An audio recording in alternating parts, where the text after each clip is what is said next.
மனைவி வீட்டில் இருக்கும்போது நீங்கள் வந்து ஹோட்டல் சாப்பாட்டுக்கு போனீங்கன்னா ஹோட்டல் சாப்பாடு ருசியாக தான் இருக்கும் பல நேரங்களில். இது என்ன முதல் காதலா அந்த அந்த நடிகைக்கு? முதல்ல வந்து காதல் மலர்ந்துருக்காமா 48 வயசில். இதெல்லாம் எத்தனை பேர் இதுக்கு முன்னாடி ஒரு தெலுங்கு நடிகரோட பேசப்பட்டாங்க, இன்னும் பல பேரோட பேசப்பட்டுருக்கிறாங்க, எல்லாமே இருந்திருக்குல்ல. 52 வயசுலையும் 48 வயசுலையும் வரதை வந்து காதலாக எடுத்துக்க முடியுமா? ஒருக்காக இப்போ வர களத்துலேருந்து போராடிட்டு இருக்கிறது அவருடைய ரசிகர்கள் தொண்டர்கள் தான். தெரிஞ்சும் ஏன் இப்படி பண்ணுறாரு, எது பண்ணாலும் நம்ம ரசிகர்லாம் விட்டு கொடுக்க மாட்டாங்கன்ற ஒரு திமிரில் இருக்காரு அவர். திமிரு, கரெக்டாக சொன்னீங்க. திமிரு, ஆணவம், காசு, பணம் எல்லாம் இருக்குது. உங்கள் அப்பாவே பாடியிருக்காரு தெரியுமா உங்களுக்கு? செந்தூர பாண்டின்னு ஒரு படம் எடுத்தார்ல, அதில் பாடியிருக்காரு, நீங்கள் போய் பாருங்கள். ஆடாதடா ஆடாதடா மணிதா ரொம்ப ஆட்டம் போட்டால் அழிஞ்சிருவடா அப்படின்னு பாடியிருக்காரு. இப்போ அந்த கரூரில் அந்த இறந்த அந்த குடும்பம், அதெல்லாம் நீங்கள் கொஞ்சமாக மனசில் யோசிச்சிங்களா? நீங்கள் நீலி கண்ணீர் தான் அப்போ வடிச்சிருக்கிறீங்க. அந்த குடும்பத்தை தனியாக மகாபலிபுரத்தில் கூப்பிட்டு ஒரு ஹோட்டலில் ரிசார்ட்டில் எல்லாரையும் தனித்தனியாக கட்டி பிடிச்சி அழுதா சொல்லி ஒரு செய்தி வந்துச்சு. அது வீடியோலாம் வெளியில் வரல, வந்துச்சு. அதெல்லாமே பொய்யா? அப்பனா எல்லாமே பொய்யா? சங்கீதா வந்து வழக்கு போட்டாங்க போன வாரம். டிஎம்கே வந்து பின்னாடி இருந்து இயக்குறாங்க அப்படின்னு சொன்னீங்க. ஓகே, நான் இப்போ கேட்குறேன், வெளிப்படையாக கேட்குறேன். திரிஷாவோட நீங்கள் வந்து நேற்றுக்கு வெளிப்படையாக வந்திருந்தீங்க இல்லையா? அந்த செயல் டிஎம்கேவுடைய சதி திட்டமா? அப்போ அப்பாவை வந்து இன்ஸ்டாலேருந்து அன்ஃபாலோ பண்ணிட்டு போகிறான் அந்த பையன். நீங்கள் ஊருக்கெல்லாம் ஹீரோ, உங்கள் பையனுக்கு ஜீரோ. நீங்கள் முதல்ல உங்கள் பையனுக்கே ஹீரோ இல்லையே, பொண்டாட்டிக்கே நீங்கள் கணவனா இல்லையே, உங்கள் மகளுக்கே நீங்கள் ஹீரோவா இல்லையே, உங்கள் மகளுக்கே நீங்கள் தகப்பனா இல்லையே. இப்போ நீங்கள் யாருக்குமே ஒழுங்கா இல்லையே. அப்போனா நீங்கள் யாருக்கு ஒழுங்காக இருப்பீங்க? குஷி ஆனந்துக்கு அநேகமாக வேட்டு வைக்க போகிறாங்க அந்த நடிகை. அநேகமாக குஷி ஆனந்த் காலி பண்ணிவிட்டு அந்த அம்மா போச்சேல வந்தாலும் வருவாங்க. எப்படி ஆண்களுக்கும் பெண்களுக்கும் தனித்தனி ரேஷன் கிடைக்கும், அதே மாதிரி பார்த்தீங்கன்னா ஆண்களுக்கு விஜய் முதலமைச்சர், பெண்களுக்கு அந்த நடிகை முதலமைச்சர் ஆக்கிடுவாருன்னு நினைக்கிறேன். நான் சிஎம் ஆகணும். விஜய் வந்து திரிஷா கிட்ட எங்கேயும் லாக் ஆகிட்டாரா, வெளிவர முடியாத ஒரு லாக்ல அங்கே இருக்காரா அப்படின்னு. லாக் என்னங்க லாக்கு? உங்களுக்கு தெரியாதா என்ன லாக்கு? அதான் லாக் ஆனாதான் இப்படி தான் வந்து மாட்டணும்.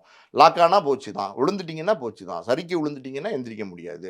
எப்போவுமே வந்து எப்படின்னா, நீங்கள் எப்போவுமே ஆண் மகனாக இருக்கிறவன் அந்த ஒரு கண்ட்ரோல் ஒன்று மைண்டில் இருக்கணும். அந்த கண்ட்ரோலை மனைவி வீட்டில் இருக்கும்போது நீங்கள் வந்து ஹோட்டல் சாப்பாட்டுக்கு போனீங்கன்னா ஹோட்டல் சாப்பாடு ருசியாக தான் இருக்கும் பல நேரங்களில். மனைவி ஒரு தோசையும் ஒரு தேங்காய் சட்னியும் அரைச்சி போடுவாங்க. அது உங்களுக்கு சில நேரங்களில் சலிப்பாக கூட தான் இருக்கும். ஆனால் அதுதான் சாப்பிட்டு படுக்கணும். அதுக்கு நீங்கள் ஹோட்டல் சாப்பாடு போனீங்கன்னா விதவிதமாக வச்சுருப்பான். 250, 300, 400, 500 மெனு கார்டில் வந்து வச்சுருப்பான். அதெல்லாம் பார்க்குறதுக்கு நல்லா தான் இருக்கும், சாப்பிட்றதுக்கு ருசியாக தான் இருக்கும். ஆனால் ஹோட்டல் சாப்பாடு உடம்புக்கு நல்லதா? அந்த மாதிரி வந்து நீங்கள் வந்து விழுந்துட்டிங்கன்னா அவ்வளோதான். இது வந்து எப்படின்னா புதகுழியில் விழுந்த கதைங்க இது. இது உண்மையாக சொல்லப்போனால் புதகுழியில் விழுந்த கதை. அதாவது அவங்க இது என்ன முதல் காதலா அந்த அந்த நடிகைக்கு? முதல்ல வந்து காதல் மலர்ந்துருக்காமா 48 வயசில். எதுவுமே கிடையாது. இதெல்லாம் எத்தனை பேர் இதுக்கு முன்னாடி ஒரு தெலுங்கு நடிகரோட பேசப்பட்டாங்க, இன்னும் பல பேரோட பேசப்பட்டுருக்கிறாங்க, எல்லாமே இருந்திருக்குல்ல. அப்படி இருக்கும்போது இப்போ வந்து இது நம்ம என்னவா எடுத்துக்கிறது? இதை காதலாக எடுத்துக்க முடியுமா? 52 வயசுலையும் 48 வயசுலையும் வரதை வந்து காதலாக எடுத்துக்க முடியுமா? இன்ஃபாக்சுவேஷனாக எடுத்துக்க முடியுமா? இன்ஃபாக்சுவேஷன் தான். இது ஒரு இனக்கவர்ச்சி தான். அப்படி தான் நம்ம எடுத்துக்க முடியும். ஆனால் விஜய் ஏன் யோசிக்க மாட்டாரு? ஏன்னா ஒரு பக்கம் குடும்பத்தினர் வந்து கஷ்டப்படுவாங்க, அதை யோசிக்கலாம். அதை விட்டுட்டு இன்னொரு பக்கம் அவருக்காக இப்போ வர களத்துலேருந்து போராடிட்டு இருக்கிறது அவருடைய ரசிகர்கள் தொண்டர்கள் தான். கரூர் இஷ்யூவில் ஆரம்பித்து இப்போ வர அவர் மீது வைக்கப்பட்ட விமர்சனங்களுக்கு அவங்க தான் சோஷியல் மீடியாவில் தொடர்ந்து முட்டு கொடுத்துட்டே இருக்காங்க. அது இல்லை, இது திமுக சதி, அது இதுன்ட்டு. அப்படி இருக்கும்போது இப்போ வெளியே வந்தால் கண்டிப்பாக இது பேச பொருளாகும், பின்னாடியே ஆகும் அப்படின்றது அவருக்கே தெரியும். தெரிஞ்சும் ஏன் இப்படி பண்ணுறாரு, எது பண்ணாலும் நம்ம ரசிகர்லாம் விட்டு கொடுக்க மாட்டாங்கன்ற ஒரு திமிரில் இருக்காரு அவர். திமிரு, கரெக்டாக சொன்னீங்க. திமிரு, ஆணவம், காசு, பணம் எல்லாம் இருக்குது. என்ன இல்லை அப்படிங்க? எல்லாம் இருக்கும். அவங்க அப்பாவே பாடியிருக்காரு தெரியுமா உங்களுக்கு? செந்தூர பாண்டின்னு ஒரு படம் எடுத்தார்ல, அதில் பாடியிருக்காரு, நீங்கள் போய் பாருங்கள். ஆடாதடா ஆடாதடா மணிதா ரொம்ப ஆட்டம் போட்டால் அழிஞ்சிருவடா அப்படின்னு பாடியிருக்காரு. அது வந்து எப்படின்னா, ஆடினவங்க யாருமே ஜெயிச்சது இல்லைங்க. இந்த வாழ்க்கையில் எதுவுமே நிரந்தரம் இல்லை. உங்களுக்கும் சரி, எனக்கும் சரி, எல்லாருக்கும் தான் சொல்கிறேன். அது வந்து எப்படின்னா, ஒரு கூட்டமே நம்மளை ஃபாலோ பண்ணுறாங்க அப்படின்னும்போது உங்களுக்கான கண்ணியம் வந்து ரொம்ப முக்கியம். உங்களுக்கான தனி மனித ஒழுக்கம் என்பது ரொம்ப முக்கியம். இதெல்லாம் கூட ஃபாலோ பண்ணாமல் நான் என்ன வேணால் செய்வேன், எதை வேணால் பண்ணுவேன், யாருமே என்னை ஒன்றும் பண்ண முடியாது அப்படிங்கிறது அவரோட மனநிலை. யாருமே உங்களை ஒன்றும் பண்ண முடியாது. கரூரில் இவர் கட்சி ஆரம்பித்து எத்தனை பாருங்கள், 51 பேர் என்னமோ இறந்ததாக சொல்கிறாங்க. கரூரில் ஒரு 41 பேர் வந்து இறந்துட்டாங்க. இப்போ அந்த கரூரில் அந்த இறந்த அந்த குடும்பம், அதெல்லாம் நீங்கள் கொஞ்சமாக மனசில் யோசிச்சிங்களா? நீங்கள் நீலி கண்ணீர் தான் அப்போ வடிச்சிருக்கிறீங்க. அந்த குடும்பத்தை தனியாக மகாபலிபுரத்தில் கூப்பிட்டு ஒரு ஹோட்டலில் ரிசார்ட்டில் எல்லாரையும் தனித்தனியாக கட்டி பிடிச்சி அழுதா சொல்லி ஒரு செய்தி வந்துச்சு. அது வீடியோலாம் வெளியில் வரல, வந்துச்சு.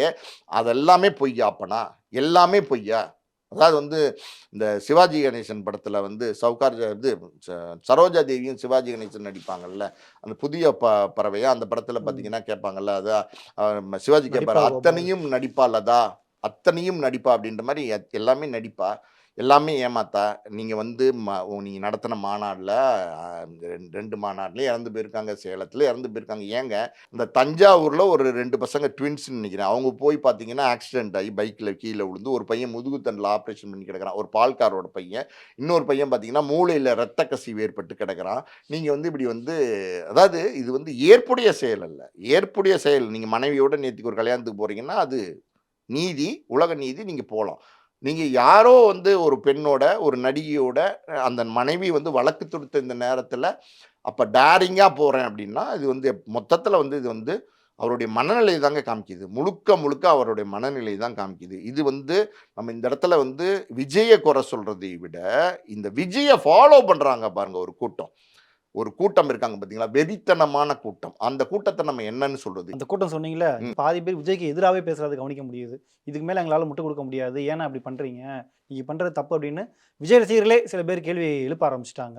இது கண்டிப்பா அவருக்கு பின்னாடி தானே அரசியல்லயுமே ஒரு பின்னடைவா தானே ஏற்படும் இது. அது அது அவர் அரசியலுக்கு வந்து அரசியலுடைய வந்த நோக்கமே வேறங்க. அவர் வந்து அரசியல்ல வந்து வர வைக்கப்பட்டிருக்கிறார். சில காரணங்களுக்காண்டி புரியுதா உங்களுக்கு?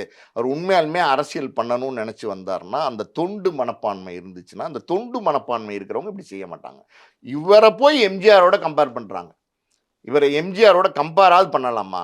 எம்ஜிஆரோட நீங்க ஒப்பிட்டு பேசலாமா இவர?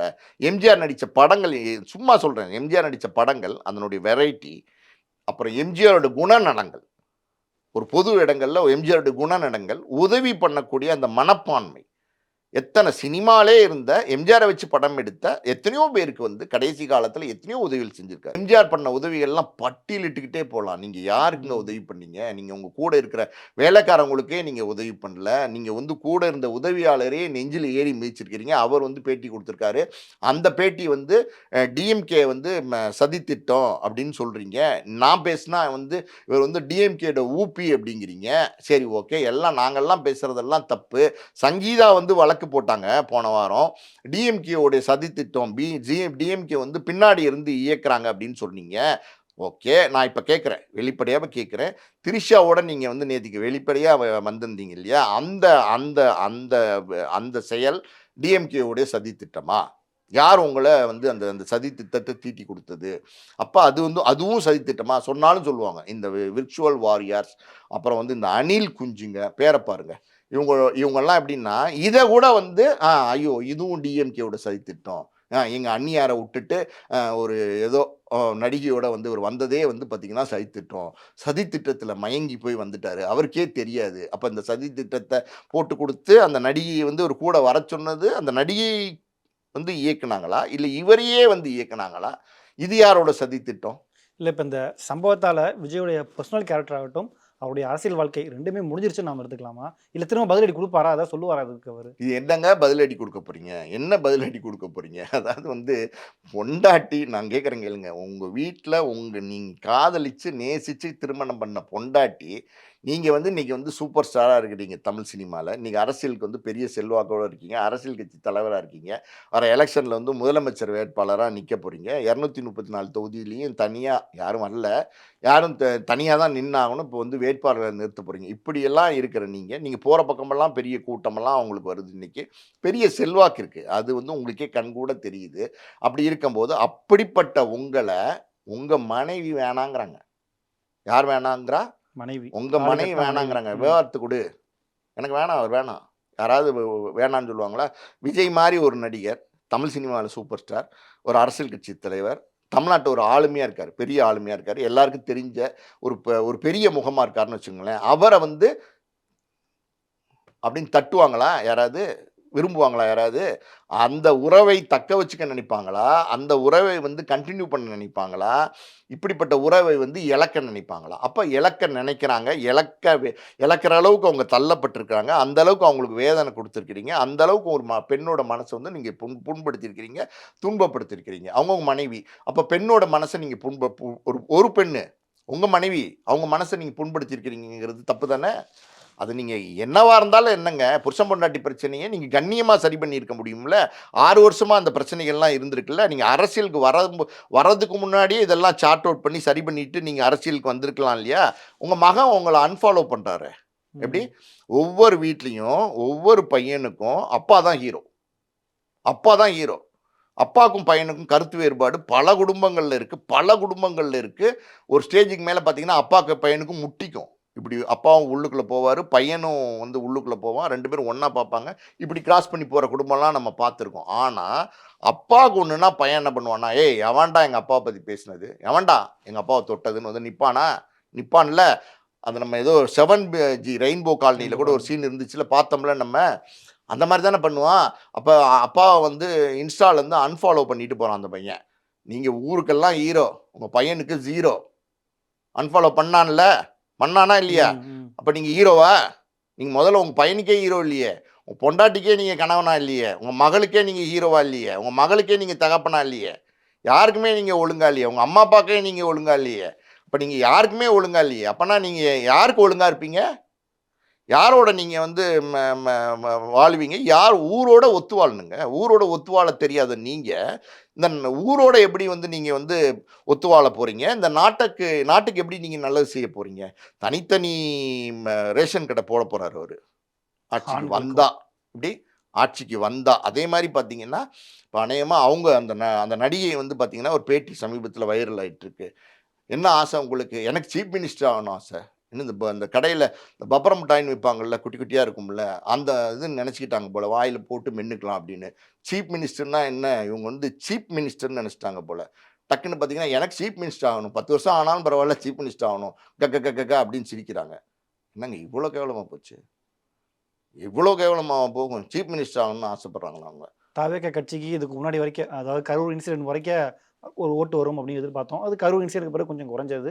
இப்ப இதுக்கு பிறகு ரொம்பவும் குறைய ஆரம்பிச்சுச்சு. இப்ப விஜய் எம்எல்ஏவாச்சும் ஜெயிப்பாரா? இப்ப விஜய் எம்எல்ஏவா ஜெயிக்கிறாராங்கிறது ஒரு பக்கம் பேசுவோம். புஷி ஆனந்துக்கு அநேகமா வேட்டு வைக்க போறாங்க அந்த நடிகை. பொதுச் செயலாளர் இருக்கார்ல, ஆமா.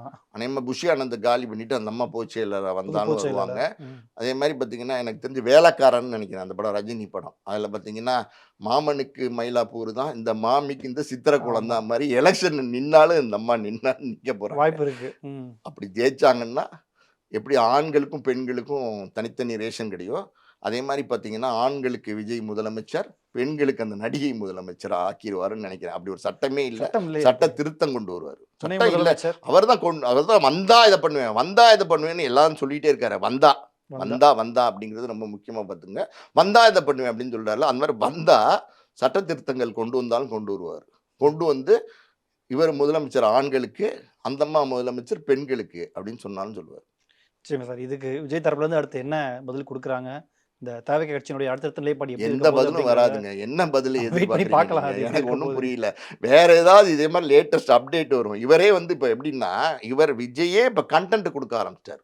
இப்ப சோசியல் மீடியாலாம் வந்து கொஞ்சம் ஒரு வாரமா ட்ரையா இருக்கு அப்படின்னோன, அவங்க மனைவி விவாகரத்து போட்டாங்கன்னோன, கொஞ்சம் வந்து சொல்லியிருப்பாங்கன்னு நெனைக்கிறேன். அதுவும் தலைவரே உங்கள பத்தி நெறைய கொஞ்சம் பேச்செல்லாம் கொஞ்சம் கம்மியாயிட்டே போயிட்டு இருக்கு தலைவரே. எலக்ஷன் நேரத்தில கொஞ்சம் பிக்கப் பண்ணலாமா? நீங்களே கொஞ்சம் கன்டென்ட் குடுங்களேன் தலைவரே அப்படின்னு. "இந்தா குடுக்குறேன்" அப்படின்னு குடுத்துருக்காரு நேத்திக்கு கன்டென்ட். அடுத்தடுத்து வேற ஏதாவது புது கன்டென்ட் குடுப்பாரு. ஸோ தொடர்ந்து பார்க்கலாம் அடுத்தடுத்து என்ன நடக்குது அப்படிங்கிறத உங்களுடைய கருத்துக்கள பகிர்ந்துக்கிறதுக்கு ரொம்ப நன்றி சார். நன்றி.